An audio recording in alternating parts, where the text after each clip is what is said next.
Hi friends, எல்லோருக்கும் வணக்கம். Welcome to நித்தம் ஒரு சமையல். இன்றைக்கி சோளத்தில் பணியாரமும் தோசையும் எப்படி செய்கிறதுன்னு நம்ம பார்க்க போகிறோம். அதுக்கு முன்னாடி நம்ம சேனலை சப்ஸ்கிரைப் பண்ணாதவங்க சப்ஸ்கிரைப் பண்ணிவிடுங்க. கூடவே இருக்கிற பெல் பட்டனையும் கிளிக் பண்ணிவிடுங்க.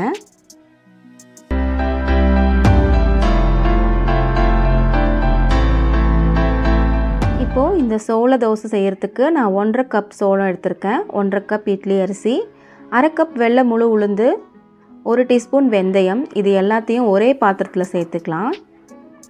இது நல்லா 2-3 தடவை நல்லா கழுவி சுத்தம் பண்ணிக்கலாம்.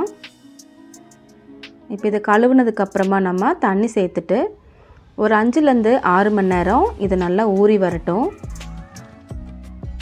இப்போ 6 மணி நேரம் ஆயிடுச்சு. அரிசியெல்லாம் நல்லா ஊறிடுச்சு.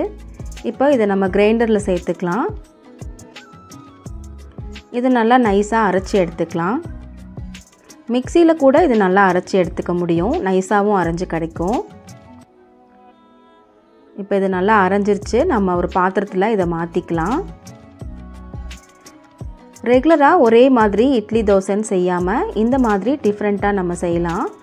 வீக்லி ஒன்ஸ் ஆகுது இதை கண்டிப்பாக ட்ரை பண்ணலாம். இது ஒரு ஹெல்த்தியான ரெசிபியும் கூட. இப்போ இந்த மாவை பாத்திரத்துக்கு மாற்றிட்டோம். இதை அப்படியே மூடி வச்சிடலாம். ஒரு 6-7 மணி நேரம் இது நல்லா புளிக்கட்டும். வெயில் டைமாக இருந்தால் ரொம்ப சீக்கிரமாகவே இது புளிச்சிரும். இப்போ இது நல்லா புளிச்சு ரெடி ஆயிடுச்சு.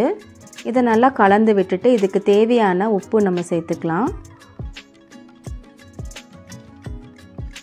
உப்பு சேர்த்துட்டு இதுக்கு தேவையான தண்ணியும் சேர்த்துக்கலாம். பணியாரத்துக்கு கொஞ்சம் மாவு திக்காக இருக்கணும். அதனால் முதல்ல கொஞ்சமாக தண்ணி சேர்த்துட்டு கலந்துட்டு பணியாரத்துக்காக தனியாக நம்ம மாவு எடுத்து வச்சுக்கலாம். அதுக்கப்புறமா நம்ம தோசை மாவில் இன்னும் கொஞ்சம் தண்ணி சேர்த்து கலந்துக்கலாம். இப்போ பணியாரத்துக்கு நம்ம வெங்காயம்லாம் தாளிச்சுக்கலாம். ஒரு கடாயில் கொஞ்சமாக எண்ணெய் சேர்த்துட்டு கடுகு, கடலைப்பருப்பு, உளுந்து பருப்பு சேர்த்து அது நல்லா செவந்ததுக்கப்புறமா வெங்காயத்தை நான் பொடி பொடியாக கட் பண்ணியிருக்கேன். நான் சின்ன வெங்காயம் எடுத்திருக்கேன். பெரிய வெங்காயம் கூட நம்ம சேர்த்துக்கலாம். கொஞ்சம் கருவேப்பிலை, பச்சை மிளகாய் இது எல்லாத்தையும் சேர்த்துட்டு நல்லா வதக்கி விட்டுடலாம். இது கூட நம்ம வெஜிடபிள்ஸ் கூட ஆட் பண்ணிக்கலாம். அதனால் நான் கொஞ்சம் ஒரே ஒரு கேரட் மட்டும் இன்றைக்கி எடுத்திருக்கேன். பீன்ஸ் இருந்தாலும் அது ரெண்டையும் கூட நம்ம சேர்த்துக்கலாம். கொஞ்சமாக தேங்காயும் ஒரு டேஸ்ட்டுக்காக சேர்த்துருக்கேன். அது எல்லாத்தையும் நல்லா வதக்கிட்டு மாவில் சேர்த்துக்கலாம். அதுக்கு முன்னாடி பணியாரக்கல்லை அடுப்பில் வச்சு நல்லா சூடாக்கிக்கலாம். இப்போ மாவும் நல்லா ரெடி ஆகிடுச்சு. பணியாரக்கல் நல்லா காஞ்சி ரெடியாக இருக்குது. அதில் கொஞ்சம் எண்ணெய் சேர்த்துக்கலாம். இப்போ ரெடி பண்ணி வச்ச மாவை பணியாரக்கல்லில் ஒவ்வொன்றா நம்ம ஊற்றி எடுத்துடலாம்.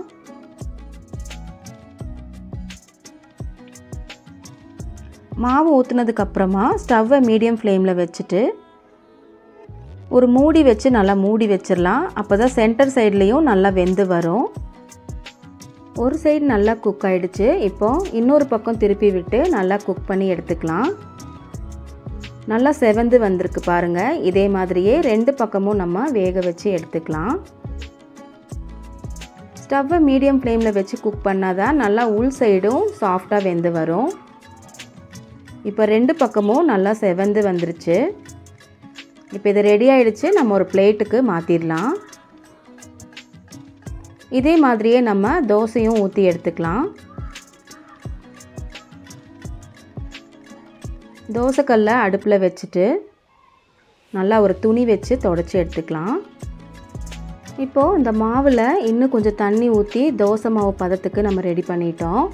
இப்போ அதை நம்ம தோசையாக ஊற்றிக்கலாம். முதல் தோசைங்கிறதுனால கொஞ்சம் சுமாராக தான் இருக்குது. அடுத்தடுத்து ஊற்றும்போது ரொம்ப சூப்பராக வரும். ரொம்ப கிறிஸ்பியாகவும் டேஸ்டியாகவும் இருக்கும். எண்ணெய் இல்லைன்னா நெய் நீங்கள் சேர்த்துக்கலாம்.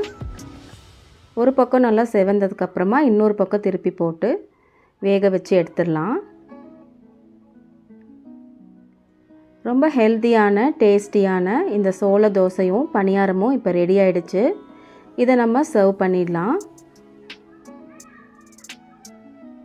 நான் இன்றைக்கி தேங்காய் சட்னியும் கார சட்னியும் செஞ்சு இதை நான் பரிமாறியிருக்கேன். எங்கள் கோயம்புத்தூர் சைடில் செய்கிற கத்திரிக்காய் தக்காளி கடையல் இதுக்கு ரொம்ப ரொம்ப டேஸ்டியாக இருக்கும். அந்த மாதிரியும் நீங்கள் ட்ரை பண்ணி பார்க்கலாம். ரொம்ப ஹெல்த்தியான டேஸ்டியான இந்த சோள தோசையும் பணியாரமும் கண்டிப்பாக உங்கள் வீட்டில் நீங்கள் ட்ரை பண்ணி பாருங்கள். இந்த வீடியோ உங்களுக்கு பிடிச்சிருந்ததுன்னா லைக் பண்ணுங்கள், ஷேர் பண்ணுங்கள், சப்ஸ்கிரைப் பண்ணுங்கள்.